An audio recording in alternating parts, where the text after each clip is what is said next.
मुंबई पुणे द्रुतगती मार्ग 32 तास ठप्प होता। सरकारकडून फक्त चौकशीचे आदेश देण्यात आले, तसं राज ठाकरे म्हणाले। पुढे त्यातून सरकार आणि प्रशासन काही बोध घेतं का? राज ठाकरेंनी ट्विट करत सरकारला हा सवाल केलाय। मुंबई पुणे द्रुतगती मार्ग जवळपास 32 तास ठप्प होता। प्रवाशांचे कमालीचे यामध्ये हाल झाले आणि यानंतर नेहमीप्रमाणे सरकारकडून या प्रकरणाच्या फक्त चौकशीचेच आदेश दिले गेलेत। या आणि अशा अनेक घटनांच्या अनेक चौकशा होतात। पुढे त्यातून काही बोध सरकार किंवा प्रशासन घेतं का, हा मोठा प्रश्न आहे। मंगळवार 3 फेब्रुवारीला संध्याकाळी 5 वाजेच्या आसपास गॅसचा टँकर उलटला।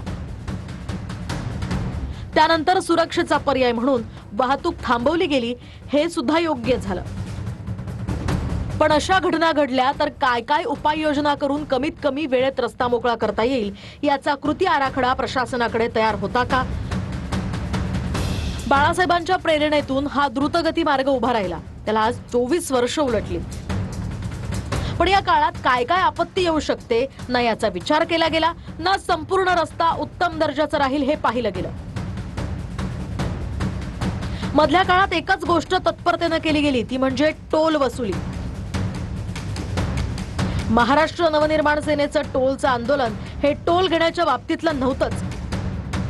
ते होतं, जर टोल घेता तर मग सरकार टोल वसूल करणारी कंपनी काय सुविधा प्रवाशांना देते याबद्दलचं। कालच्या घटनेनंतर हाच प्रश्न आहे की रस्ता बांधला आणि टोल वसूल केला, इतकीच सरकारची जबाबदारी आहे का? आणि 32 तास या दोन शहरांमधील वाहतूक ठप्प होते, याकडे स्वस्तपणे बघायचं, यासाठी लागणारा कोडगेपणा अनाकलनीय आहे।